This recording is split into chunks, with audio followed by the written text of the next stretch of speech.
بسم اللہ الرحمن الرحیم۔ معزز سامعین، السلام علیکم ورحمۃ اللہ وبرکاتہ۔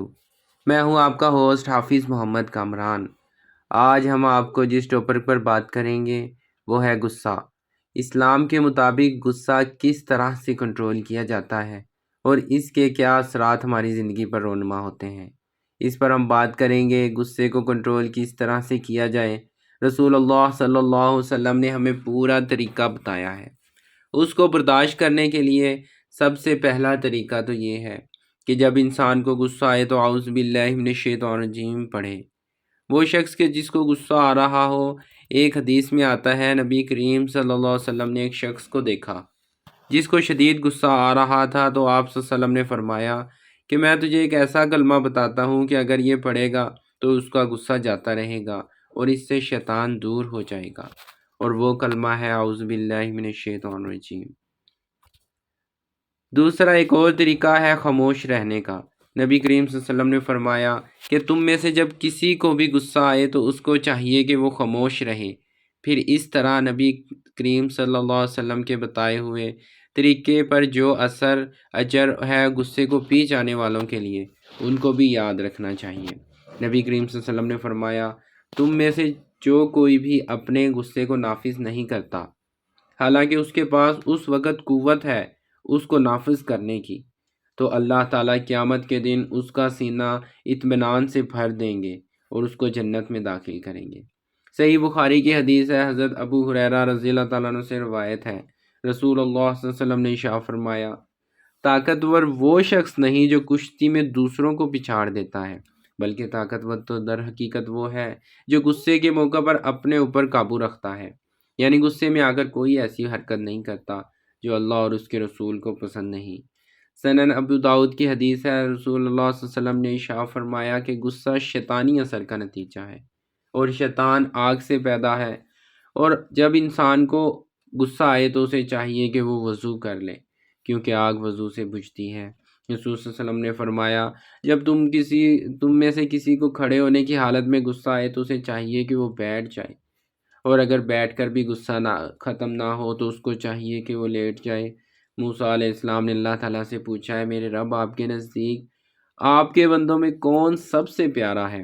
اللہ تعالیٰ نے فرمایا وہ جو انتقامی کارروائی کی قدرت رکھنے کے باوجود معاف کر دے۔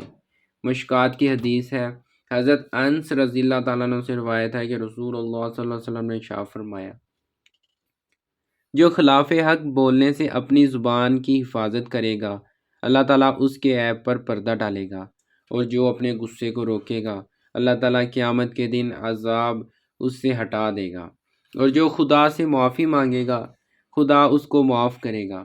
مشکات شریف کی حدیث حضرت انس رضی اللہ تعالیٰ عنہ سے روایت ہے، رسول اللہ صلی اللہ علیہ وسلم نے فرمایا 3 چیزیں مومن کی پہچان ہیں، یعنی مومنان اخلاق میں سے ہیں۔ ایک یہ کہ وہ جب کسی شخص کو غصہ آئے تو اس غصہ ناجائز کام کے لیے نہ ہو، یعنی غصے کی حالت میں کوئی ناجائز کام نہ کرے۔ دوسری یہ کہ جب وہ شخص خوش ہو تو اس کی خوشی اسے حق کے دائرے سے باہر نہ نکالے۔ تیسری یہ کہ قدرت رکھنے کے باوجود دوسروں کی چیزیں نہ ہتھیا لے جس کے لیے اسے حق نہیں ہے۔ صحیح بخاری کی حدیث ہے، حضرت ابو ہریرہ رضی اللہ عنہ سے روایت ہے، ایک آدمی جو مزاج کا تیز تھا حضور صلی اللہ علیہ وسلم سے کہا کہ مجھے کوئی وصیت فرمائے۔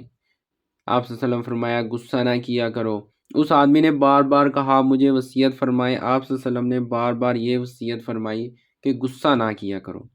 جب بھی آپ کو غصہ آئے، چاہے جائز بات پر ہو یا ناجائز، اپنے ذہن میں یہ بات یاد رکھیں کہ غصہ حرام ہے اور اللہ تعالیٰ کو پسند نہیں۔ شیطان یہی چاہتا ہے کہ ہم ہر وہ کام کر دیں جو اللہ کو پسند نہ ہو، اور ہمیں شیطان کو ہرا کر اللہ کا پسندیدہ بننے کی کوشش کرنی ہے، اپنے اللہ کو خوش کرنا ہے۔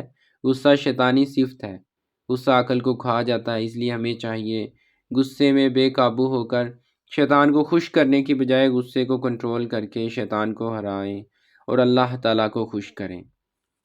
دوستو، غصے میں انسان بہت بڑے بڑے اور برے کام کر جاتا ہے۔ ہمیں چاہیے کہ ہم اپنے غصے پر قابو رکھیں اور غصے کی حالت میں اپنے نبی کریم صلی اللہ علیہ وسلم کے بتائے ہوئے طریقوں پر عمل کریں۔ پہلا تو یہ کہ کھڑے ہوئے حالت میں ہو تو بیٹھ جائیں، بیٹھے ہوئے میں آئے تو لیٹ جائیں اور وضو کریں، اور اگر غصہ آ رہا ہو تو خاموشی سے وہ جگہ بدل لیں۔ ان طریقوں سے انشاءاللہ غصے پر کنٹرول ہو جائے گا اور آہستہ آہستہ اس پر گرفت ہو جائے گی۔ دعا ہے اللہ تعالیٰ مجھے اور آپ کو محبت بانٹنے اور محبت خریدنے کی توفیق عطا فرمائے۔